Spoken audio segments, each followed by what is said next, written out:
Hi-lo, it's Jake here, and one of the things I got for Christmas in 2020 was this IMDB Top 100 poster, specifically this one. As the name suggests, it lists the top 100 movies on IMDb, at least as of mid to late 2020 that is. With the list, you get a nifty piece of art with each movie. To get the art though, I had to scratch it off, sort of like a lottery ticket. So after watching all 100 movies, I figured I had to do something with all the time I spent, so I figured I would go through each movie, giving some brief thoughts on them. But because I didn't want to make one massive long video, that's like 1 hour or longer, I figured I'd turn this into a multi-part series where I go through 10 movies in each part. So with no further ado, these are the first 10 movies of my IMDb Top 100 Marathon, number 100 through 91. I started the marathon with Bicycle Thieves, and I've got to say, I'm impressed. I was expecting to be bored throughout, since that's usually what happens when I watch a film that is as old as this one. But to my surprise, this was pretty much engaging from beginning to end. That mostly has to do with the pacing. Aside from a few slow moments here and there, scenes moved from one moment to the next fairly quickly. What also kept my attention were the performances and the script. In both performances and writing, every character in this film feels like an actual human being, which makes a lot of the decisions a few characters make throughout the film all the more heartbreaking. The real standouts for the performances were Lamberto Madrini as the main character Antonio, and Enzo Stiola as Antonio's son, Bruno. Lamberto's performance as Antonio is pure perfection, as he brings so much raw emotion to the role, and he brings his full ability in acting in a few pivotal scenes. Enzo's performance as Bruno, however, surprised me the most, as even though he's only a child, he provided a performance just as good, if not better, than Lamberto's. What makes Enzo's performance so good is that he provides so much emotion to Bruno using only his face through his various expressions throughout the film. I also quite liked the visuals and camera work. There are so many long tracking shots and fantastic camera pans that are made more impressive considering this film is from 1948 and was made on a fairly small budget. I was also impressed with the amount of detail in many close-up shots, with the close-up shots on the many bicycles and bicycle parts throughout the film. There is a pristine amount of detail in many of those shots. It's quite awe-inspiring, to be honest. The music is just the cherry on top of the film, as it's simply beautiful. While prevalent in only a select few scenes, all of the scenes with music in them are just sublime. The music just complements so many scenes wonderfully. The best part about the film, though, was the ending. Without spoiling anything, it's such an emotionally devastating ending, and it puts the film's main purpose into perspective. That of showing just how far people are willing to go to make money for their family and to put food on the table. I only have one main gripe with this film. As I stated previously, there were a few sections that I found to be a little too slow for my liking. But as I also said earlier, those slow moments were pretty rare, as, for the most part, this was pretty much engaging from beginning to end. So in all, this film impressed me. Despite a few slow moments, this is still a beautiful cautionary tale about the lengths people are willing to go to support their families. With great performances and writing that make all of the characters feel like real people, awe-inspiring visuals and camera work, beautiful music, and a heartbreaking ending, this is a classic piece of foreign cinema that I recommend even if you're usually not a fan of these kinds of movies. Even if it doesn't look interesting to you at first glance, I implore you to check this film out, as I have a feeling it'll surprise you, just as much as it surprised me. After I fell in love with 2001: A Space Odyssey when I saw it in the theater back in July of 2020, I wanted to watch more of Stanley Kubrick's films. So I was beyond excited when I saw that Full Metal Jacket was my next film in this IMDb Top 100 movie marathon. And I'm glad I watched it. While not a masterpiece, this certainly was an amazing film. I haven't seen too many war films, so I was looking forward to watching another so I could get more educated about the subgenre. And this was a really good war film. The first 45 minutes of this film are a masterpiece. It's both a hilarious and fascinating look at the dehumanizing that comes from the boot camp process, and the heavy toll that can have on those being trained. It's led by one of the most iconic performances of all time, R. Lee Ermey as Drill Sergeant Hartman. His performance is incredible. Every time Hartman is on screen, he's insulting one or many of the boot camp trainees, and one moment his insults may have you dying of laughter, and the next it'll shake you to your core. Another performance within the first 45 minutes that was quite amazing was Vincent D'Onofrio as Private Pyle. Despite not being the main character, it's through D'Onofrio's performance and Pyle's treatment from the other characters that he became the character I cared the most for. Those two performances, however, are only in the first 45 minutes, and there are still many more great performances throughout the rest of the film, with my favorite being Matthew Modine's lead performance as Private Joker. He begins at the beginning of the film as a character that I was rooting for, but throughout the film, you can see the dehumanizing effect the war begins to have on him, and Matthew Modine makes that change in Joker's character feel both realistic and heartbreaking. With this being a Stanley Kubrick film, I went into Full Metal Jacket expecting amazing visuals and fantastic camera work, and that's exactly what I got here. Being a war film, some may expect that this film would be made up of a mostly muted color scheme. And while yes, you do get that here, especially within the second half of the film, I was impressed that the first half had a fair amount of colorful shots. Within the first half of the film, the production design and scenery provide a color scheme of mostly primary colors, such as reds and greens. I also quite liked the look of the nighttime barracks scenes, as instead of going with the to-be-expected color scheme of black or gray, those scenes are covered in a blue hue that was pleasing to look at. I also enjoyed the camera work of the film. In 2001, the camera didn't move much, and I enjoyed all of the still shots that made up that film. So going into Full Metal Jacket, I went in expecting something similar, but to my surprise, the camera moves quite a bit throughout the film. During both the still and moving shots, the camera work is impressive, and I can tell that a lot of future war films use the filmmaking techniques within this film as inspiration. Despite an excellent first 45 minutes, the film quickly began to lose me once the film reached its second act. Not to say it's bad, it's just as visually striking as the rest of the film, and there are a lot of great moments. It just didn't grab my attention as much as those first 45 minutes did. Fortunately, the third act made up for that somewhat boring second act by being an intense and heartbreaking portrayal of the film's anti-war themes. So despite a slow second act, an excellent first and third act made up for it immensely and made this a film I won't soon forget. I hadn't seen 1917 since I watched it for the first time in the theater, so when I had to rewatch it for the IMDB Top 100 Marathon, I was worried that it would end up being a film that could only be enjoyed at the theater and that watching it at home would hinder the experience. Thankfully, watching it at home didn't ruin anything for me. This is still an emotional edge-of-your-seat thrill ride that had me tearing up 4 or 5 different times throughout the film. I've heard criticisms that the only thing that differentiates this from any other war film is the film's one-shot gimmick, and at the film's heart, it's just every other war film. I'd have to wholeheartedly disagree.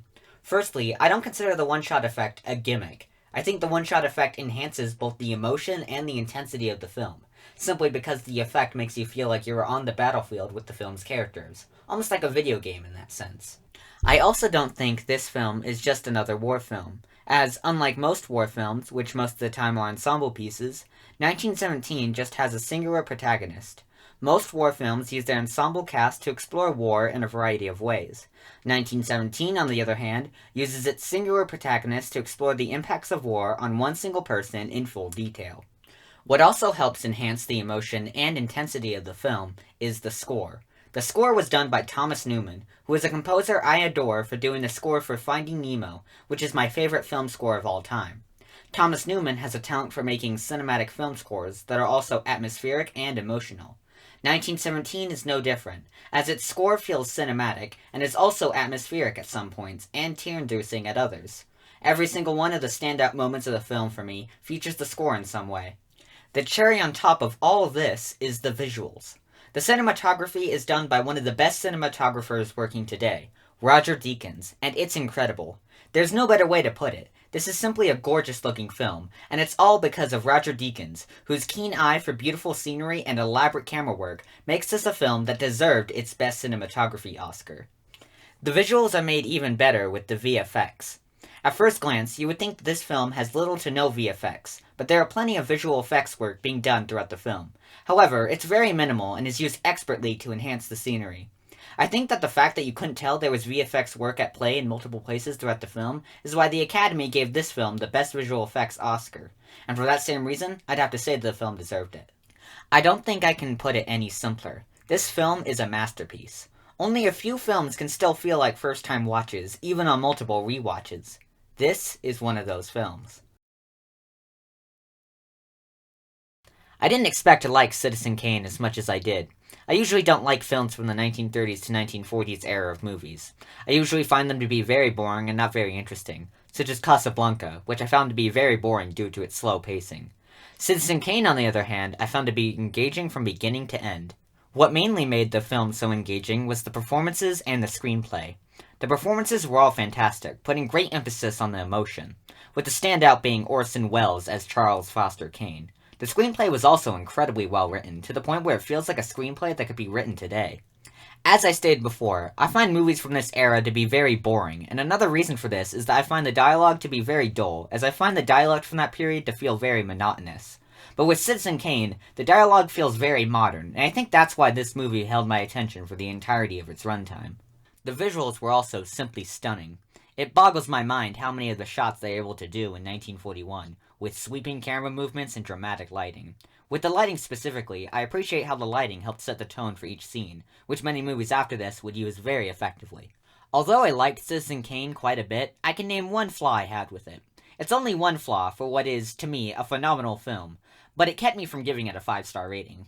At the start of the film, there is a newsreel that plays introducing the character of Charles Foster Kane, as well as other elements that'll be integral to the plot later on.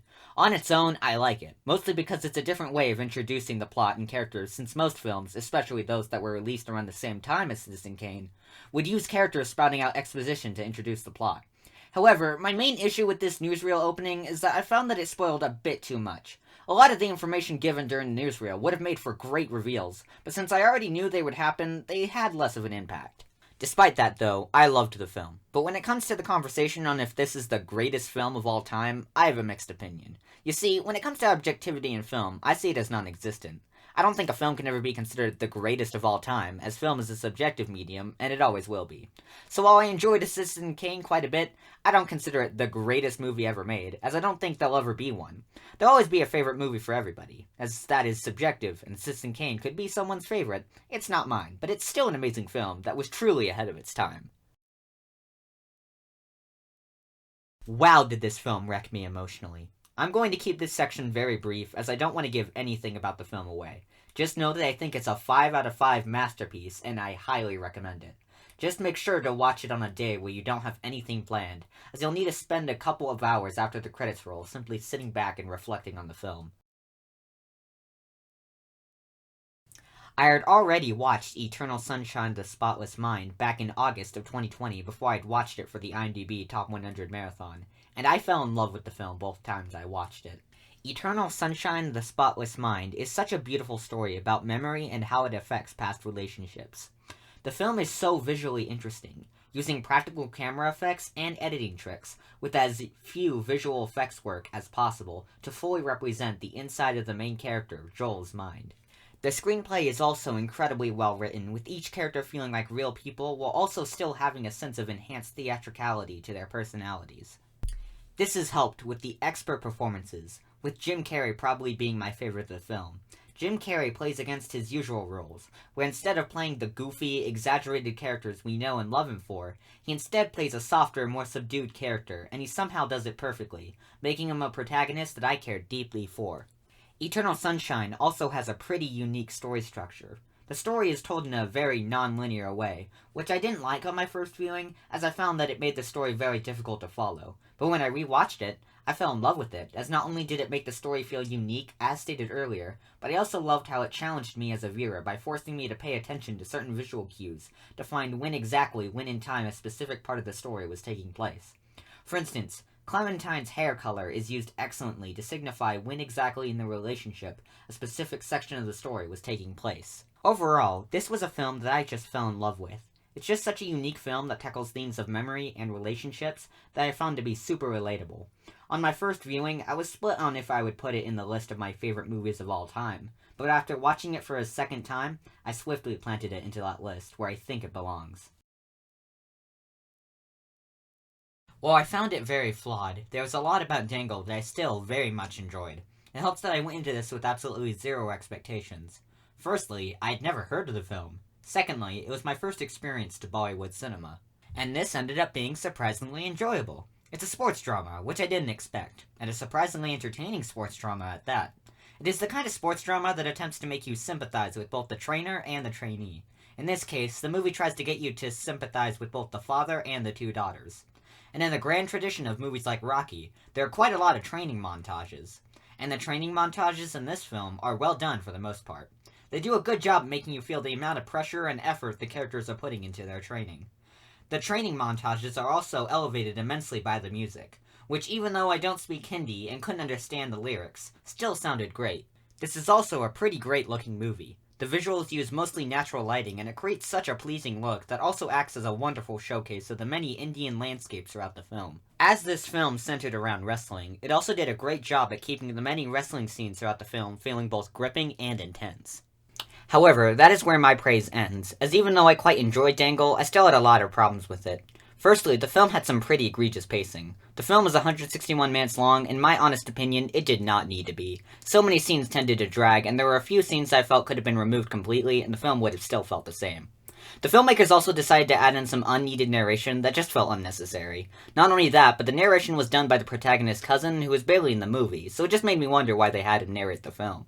The movie is also pretty formulaic at times, with many plot beats feeling like carbon copies of other sports dramas.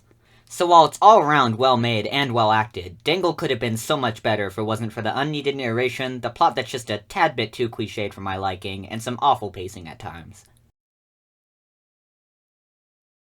When I first read the plot of M, I was intrigued. Add in the fact that Peter Lorre plays the lead, it made me think to myself, oh boy, this is going to be good.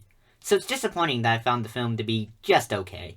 Not to say that there aren't things I liked about the film, because there are. First of all, the visuals and camera work are pretty ahead of their time, filled with impressive long takes and effective uses of lighting. I also quite enjoyed a lot of moments throughout the film, especially near the end of the film, as those moments were intense to watch, and kept me at the edge of my seat. Finally, I quite enjoyed Peter Lorre's performance, who believably portrays the insanity of his character, and his monologue near the end of the film had me floored. Unfortunately though, that's where my praise ends, as for most of the film, I was quite bored. Throughout most of the film, especially in the film's middle section, it is dedicated to showing scenes of just people talking. Now, not to say that those types of scenes can't be interesting, as many of my favorite movies feature many scenes of people talking. It's just that I didn't find those many scenes throughout the film to be very interesting. To make things worse, the film's already slow pacing made me doze off in a few portions. Now, I understand why the film has a slow pace, as it helps raise the tension. It just didn't work for me, as like I stated earlier, I was quite bored throughout many portions of the film. Visually pleasing and tense in some areas, there's a lot about M that I can tell was ahead of its time. Unfortunately though, I found the film to be mostly boring throughout, save for its final minutes, which were tense and gripping.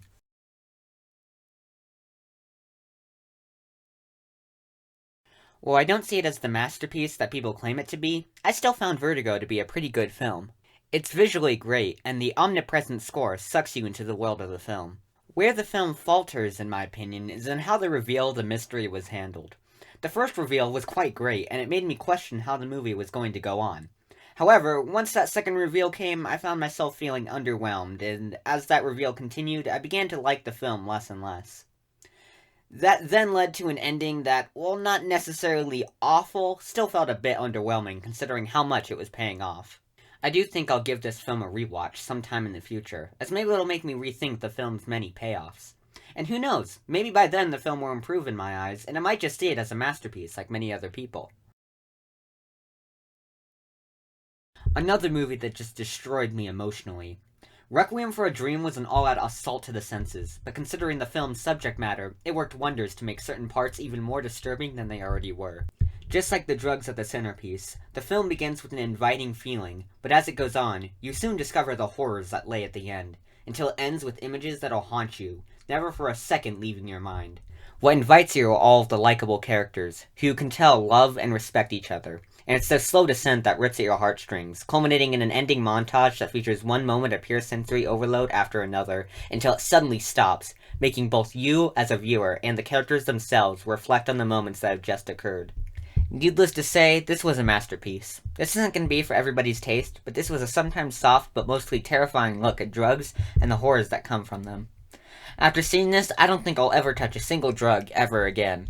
Well, those were all 10 films that were part of my IMDB Top 100 Marathon. If you want to see the rest of the films within the series, then stay tuned, because I'll be working on more of the videos for this 10-part series. So, with that said, I'm Lil Jake, and I'll see you